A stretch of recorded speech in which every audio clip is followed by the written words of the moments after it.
السلام عليكم. لا تنسوا الاعجاب بالفيديو والاشتراك في القناة تشجيعا لنا لنستمر بنشر المزيد ان شاء الله.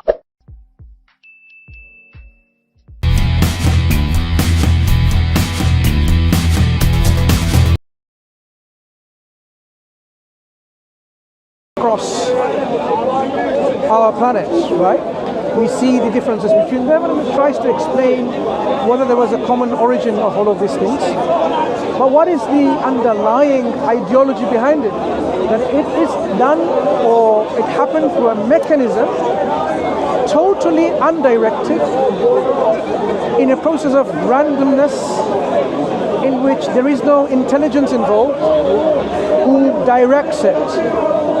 It just happens because of, and there are mechanisms of natural selection, or along with it, mutation within the genes, right, within the DNA.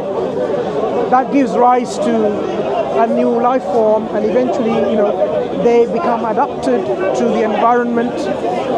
Those who can't, they will die out. The survive ones, the one who survives are the ones who, are the fittest to the environment. So genetics and the environmental factor is in play. But here is the problem.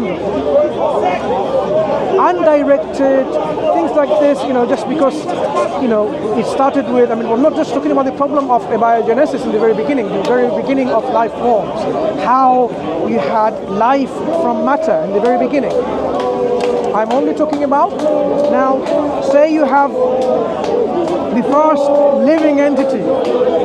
Now we're saying you have a perfect machinery within the cell, and then it just becomes,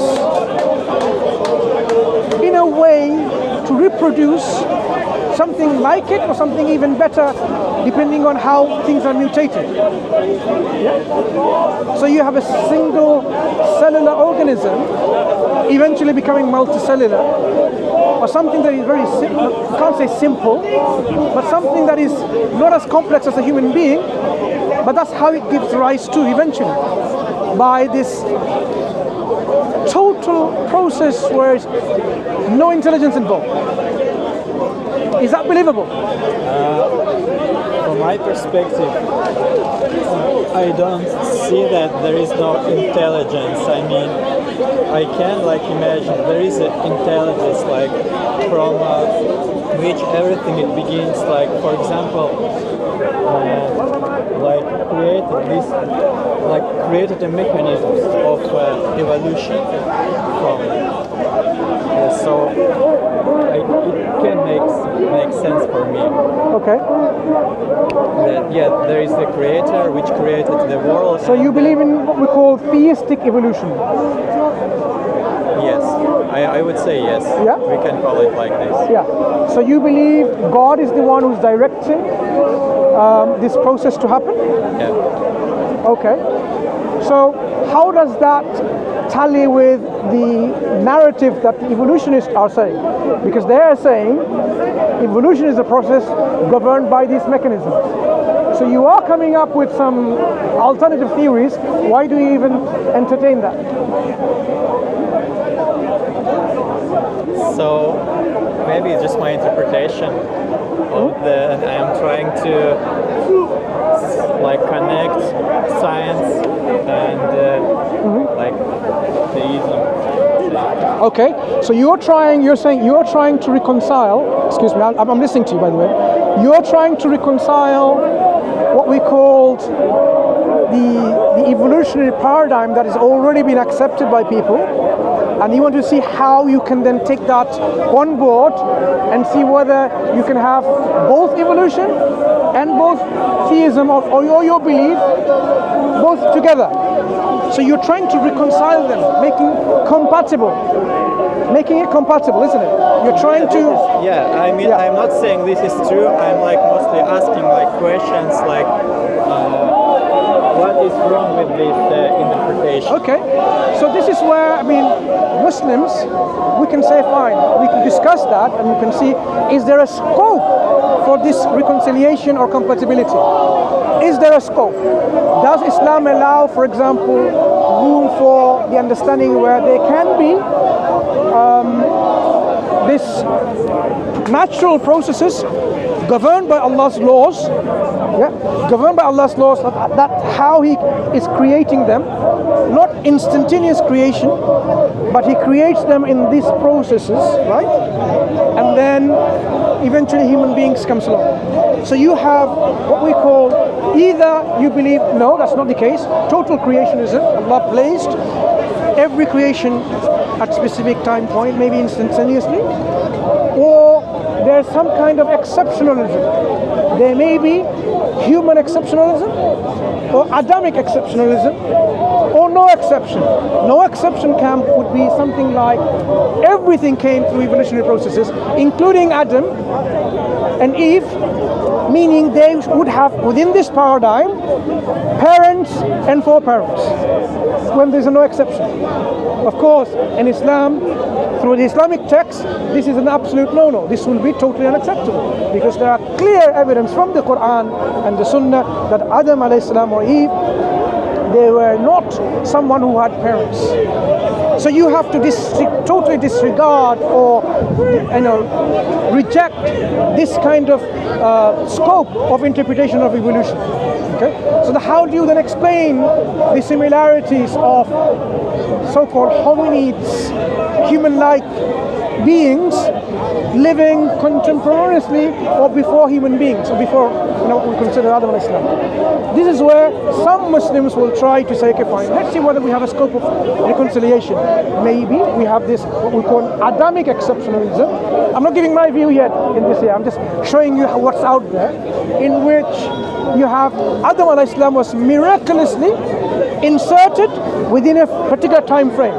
So there were all these humanoids, Australopithecus, Neanderthals, whatever, right? All this previous human-like beings or creatures floating around on this earth, and Adam was a specific creation on a similar biology and physiology or phenotype that was inserted within that time frame. Miraculous creation, not having fathers and mothers. That's an Adamic exceptionalism. Okay? That's one scope. I'm not telling you what my position is, I'm just saying Muslims are trying on this way. Well, if they do, for example, then this is one way they will say, fine, you know what, this is how I can reconcile evolution. Maybe evolution through this particular process happened, and I don't have a problem with that, but I cannot accept Adam alayhi salam being evolved in that manner. There are others, they will say, no, we go even to human exceptionalism, in which even human beings are exceptionally created or placed by Allah in this form. That means you cannot say all these hominids and so on, also ancestors, or around during the time of Adam alayhi salam, for example. Okay? All human beings will be a miraculous creation. So you have broadly four camps. The question is now, how much of it does Islam allow to accept and show its compatibility within this evolutionary paradigm? So as I said, from the ideological standpoint, of course we cannot take evolution like that. We say it's a directed creation by Allah subhanahu wa ta'ala with His will, His might, His knowledge, His wisdom and His plan. He's the one who designed it. So we are not proposing for what we call this intelligent design theories. No, Allah is the one who created all of these things. But the question is, did Allah create this in this particular way? That's the question.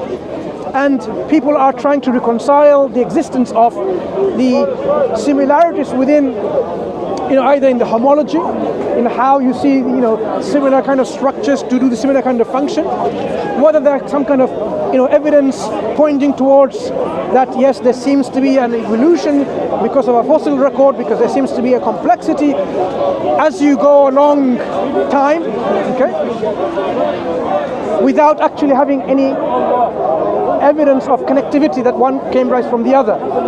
The only connection they can make is like, okay, fine, we have evidence from genetics, for example, that we can have similarity in our gene pool or certain sequence within our gene that points to. That's when they can say that we need to now take that on board and try to understand and analyze and see how much of it actually is true or not. So the idea, for example, that you have this, Neanderthal and the Denisovian, people, coming together and having genes. I think that paper by Sloan et al. Is still quite controversial. I'm still trying to read it and see where is the scope of validity of the strength of the scientific evidence. But as you can see, the issues are there, right? Back in the past, I want to give you something that's important to understanding when it comes to evolution. Evolution is something that Muslims would never take it just like that, right?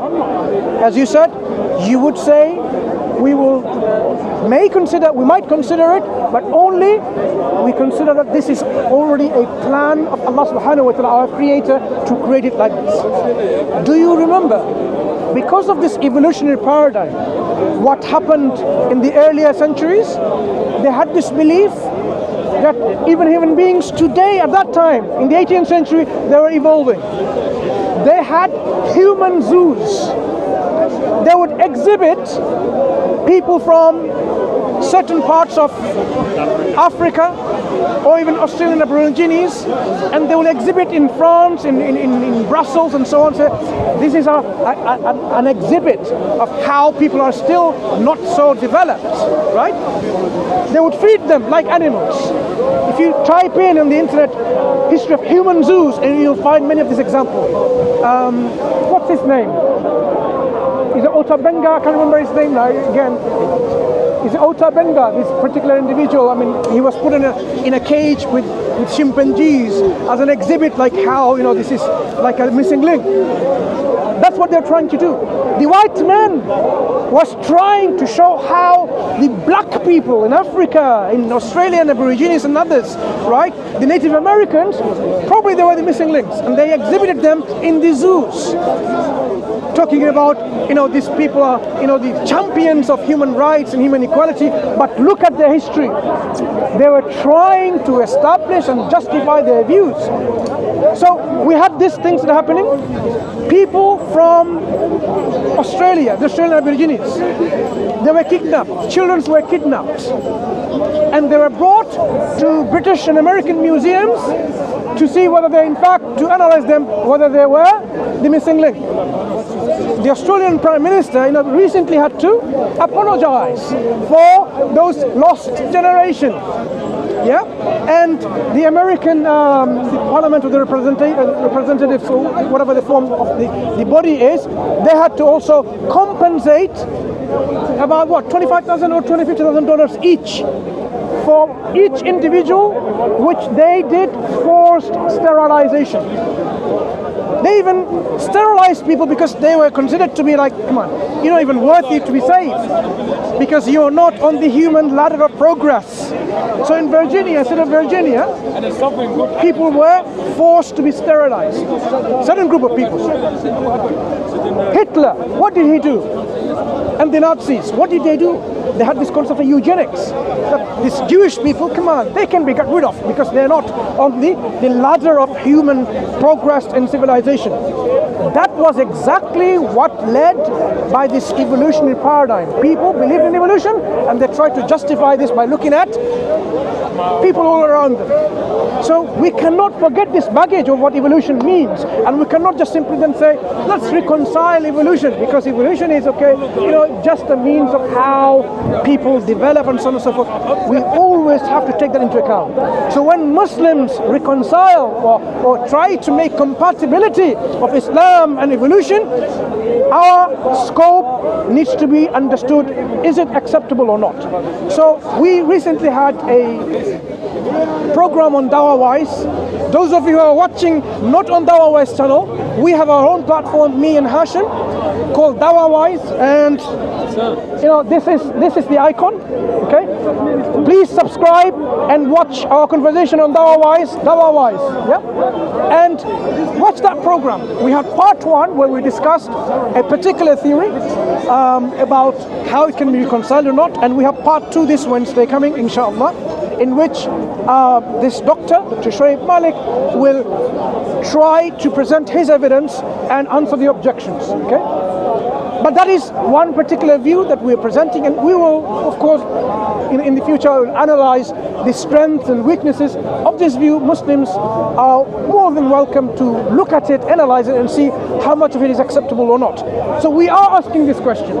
We are taking on challenges and see how evolution is presenting a challenge to the Muslim faith and how that can be addressed, whether there is indeed a scope of acceptability or not. And you will see that, of course, we will bring other views as well to see where we can accommodate evolution or not. So far what I've said is what part of evolution that cannot be accommodated: the ideology, the morality and the ethics that comes with it. You know, how did they do all of these things? Because they thought this was a morally good thing to do, to get rid of those people. Even today, why should we stop thinking? Aren't there people around with this evolutionary paradigm in mind? They might think, why should we care about the welfare of the third world, or those population where they're poor, where they don't have any money and resources to have better health? Maybe they should be left to their demise, because evolution is all about the survival of the fittest, where the people who have the technology, the advancements and the resources, they may be the ones with the better brains and the better, in the ladder of human evolution. So why should we even care about those people? So let the poor die in their poverty. Let the sick people die in their deathbed. Why should we help them? Is this why sometimes people may ask why we don't have global eradication of malaria, for example, when we have the technology to bring in anti-malarials, but they don't produce this in mass scales where it's needed. It's not given it to them because there are pharma companies who may not consider them because of this global ideology that they are upholding. Is it that or not? I'm only asking questions. I'm not giving you my verdict and opinion. Darwin, for example, in this theory of evolution, he himself said that there are gaps in evolution that he couldn't just reconcile. And so now this theory got accepted as a fact, on the premise that we'll find those missing links in the future. But I'm not only questioning about missing links, because missing links, come on, I mean, they will say, come up with examples and say missing links is something, will still remain missing, but there you go, there are some intermediary forms. Then what would you say? I mean, the people who totally reject evolution, they will say, but that's a species on its own. Even though it shares some similarity between the earlier form and the later form, it doesn't mean it's a missing link. There's always going to be a dispute. Other times, you might say, what about all the other missing links that we expect? The evolutionary camp might say, because of the fragile nature of bones and so on, others, you don't expect them to survive, to leave record fossilized for our posterity. So you won't have as much of those in the beginning to have them as an evidence. So this is not what should be the point of discussion, that because we have missing links and so on and so on. We should rather tackle the ideological stand of evolutionary ideas and what it has impact today on our lives, what they're doing. People, I mean, why should I stop there? They were even considering with this evolutionary paradigm that women are the inferior species because of the brain size, the skull and the brain size. Even women, champions of human rights and women's rights. Go back to your story and find out how these people who believed in eugenics and evolution, how they considered women to be inferior species and so on.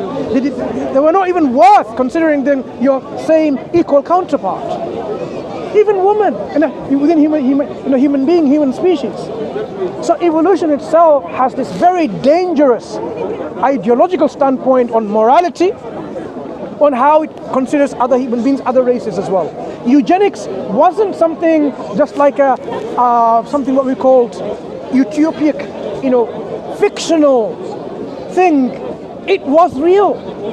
People were doing this. Hitler was doing this, and others were doing this. The eugenics about how you think because of the genes and superiority, you would try to select and breed others, and you would be even open to destroy and kill and abort and damage those babies. Okay, kill them because they're not the best ones. You will try to get the best out of all this, because which is the best class genetically. right? So if, for example, today we have people who are disabled, what does it say from evolutionary paradigm? Talking about human rights.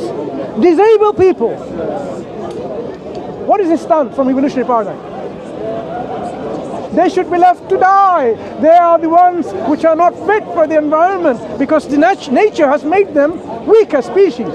Weak in some form, in a physical form. Those who are mentally incapacitated, according to evolutionary paradigm, why should you treat them? Because they are not the best, the fittest in society.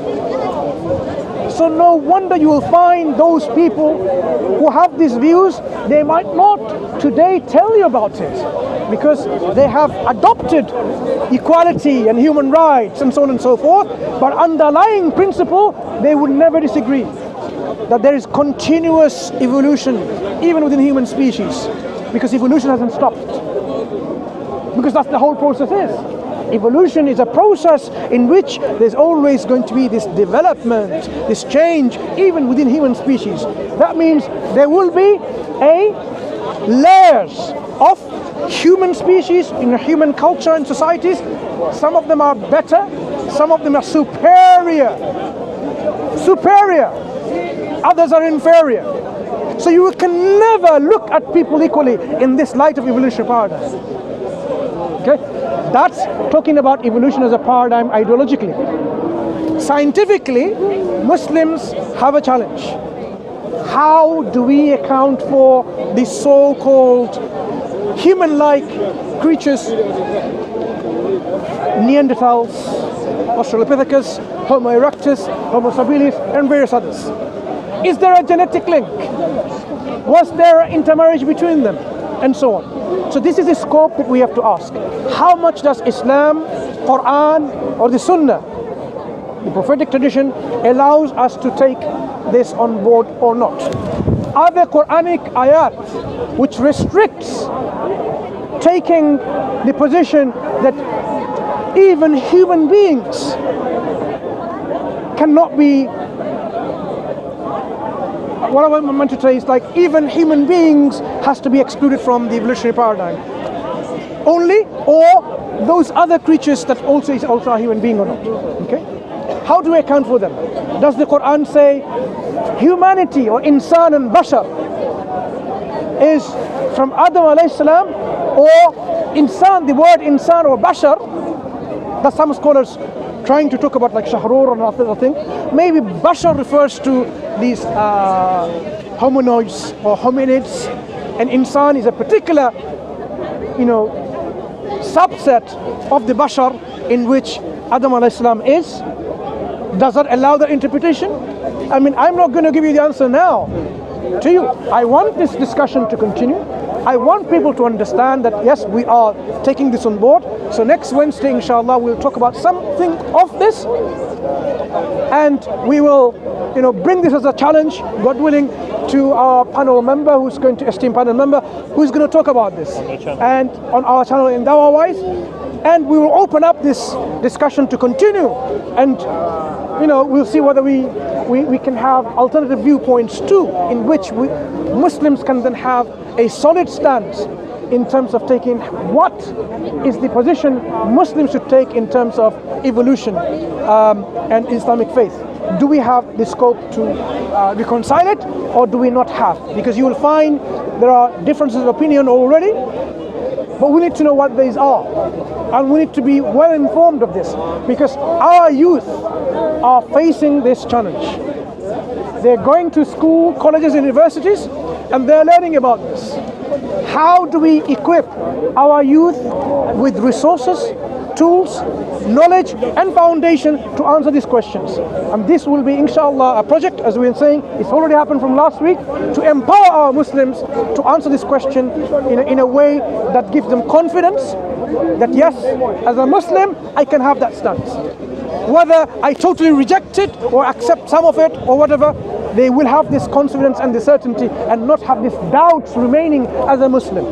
Because that's what we want to do as Dawah Wise.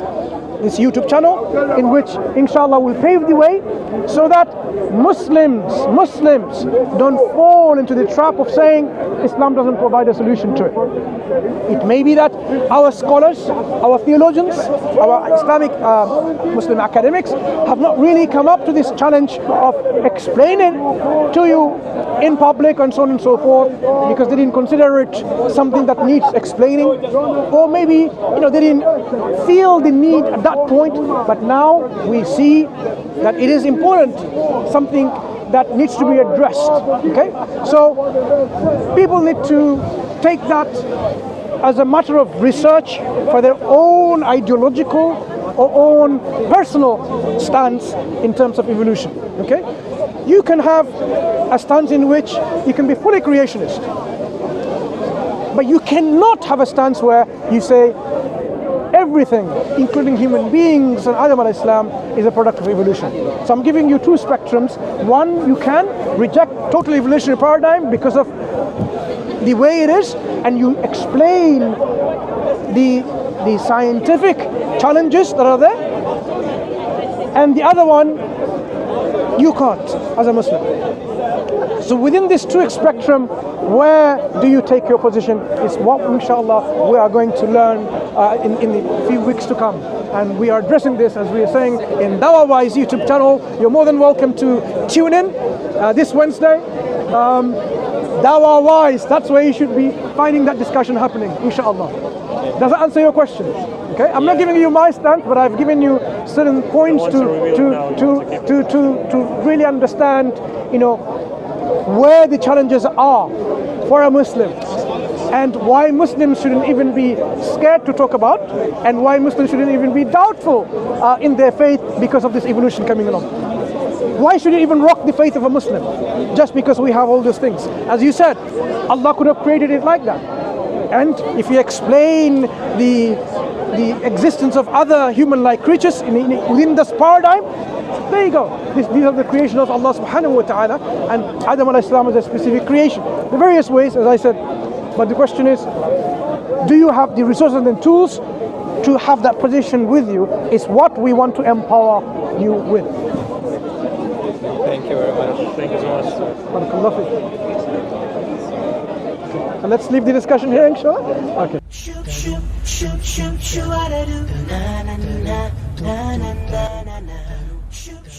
إذا أعجبك الفيديو لا تنسى الإعجاب والتعليق، ولكي يصلك كل جديد اشترك الآن.